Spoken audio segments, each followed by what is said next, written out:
Félix, nouvelle révélation, donc, il y a une trentaine de minutes, qui démontre à quel point Marc Bibeau avait de l'influence, beaucoup d'influence dans le gouvernement de Jean Charest. Vous allez voir se composer dans ce reportage un trio très important. Marc Bibeau, Violette Trépanier, et Jean-Louis Dufresne, donc le chef de cabinet de Philippe Couillard. Il a annoncé aujourd'hui, parce qu'il a été questionné par notre bureau d'enquête depuis plusieurs jours, M. Dufresne, avoir eu effectivement des liens professionnels avec Marc Bibeau. Il a agi comme consultant lorsqu'il travaillait pour une firme publicitaire.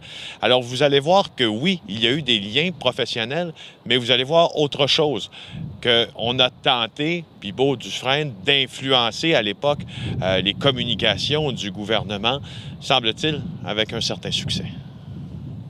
Les liens entre l'ex-grand argentier du Parti libéral du Québec, Marc Bibeau, et certains membres de l'administration Couillard existent. 2 enquêteurs de l'escouade Marteau sont venus à ma rencontre. Le 19 septembre 2013, Philippe Couillard est questionné par l'UPAC afin de savoir s'il connaît Marc Bibeau.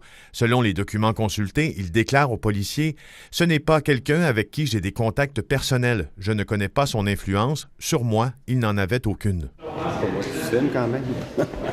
Mais notre bureau d'enquête est en mesure d'établir que Marc Bibeau avait toutefois des liens avec Jean-Louis Dufresne, l'actuel chef de cabinet du premier ministre. Avant son entrée en politique, Jean-Louis Dufresne a effectué pour Marc Bibeau des mandats de consultant alors qu'il travaillait à la firme BCP. C'est là qu'il a tenté d'influencer les communications du gouvernement sous l'ère Charest. Et voici comment. Principal, M. Dépuis-Laprairie. À l'automne 2011, le Parti québécois lance des accusations de favoritisme à l'endroit de la compagnie de Marc Bibeau, Choc Béton, sur la réfection du pont Mercier. Normalement, aucun sous-traitant n'est mentionné dans un contrat d'infrastructure avec un consortium. On laisse la possibilité de choisir les meilleurs fournisseurs. Mais c'est pas comme ça pour le pont Mercier. En fait, aucun sous-traitant n'est précisé sauf un, M. le Président. Choc Béton. C'est qui ça, Choc Béton? Le premier ministre le sait bien, lui. C'est la compagnie de Marc Bibeau, qu'il connaît bien, d'ailleurs. Il n'y a absolument rien à cacher dans ce dossier-là. Il n'y a aucune influence politique. À l'extérieur de l'Assemblée nationale, 3 personnes s'activent alors dans une chaîne de courriels. Marc Bibeau, Violette Trépanier, la directrice du financement du Parti libéral, tous deux sous enquête de l'UPAC, et Jean-Louis Dufresne, qui était à l'époque, rappelons-le, consultant pour BCP. Dans un premier courriel transmis à Marc Bibeau après la période des questions, M. Dufresne fait suivre le transcript des déclarations au Salon Bleu que nous venons de voir. Dans un courriel intitulé « Comme convenu », le message de Mme Trépanier défend l'entreprise Choc Béton.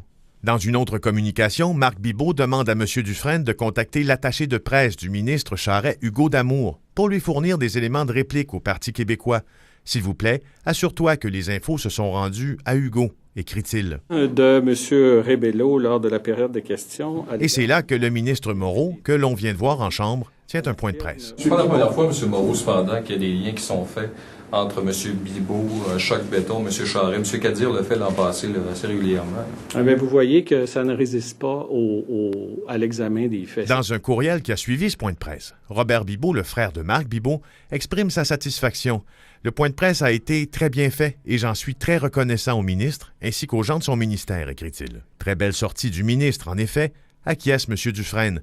Ce dernier déconseille alors à Robert Bibeau d'envoyer une mise en demeure au député de Québec solidaire, Amir Kadir, qui s'exprime publiquement au sujet des malversations au MTQ. Mais je n'ai pas ça du tout à ma connaissance. Important de souligner que la directrice du financement du Parti libéral du Québec, Violette Trépanier, dans cet échange, agit un peu comme courroie de transmission entre Marc Bibeau, le cabinet du premier ministre Charest, et celui du ministre des Transports de l'époque. Elle joue un rôle. À preuve, elle écrit ce courriel à Robert Bibeau.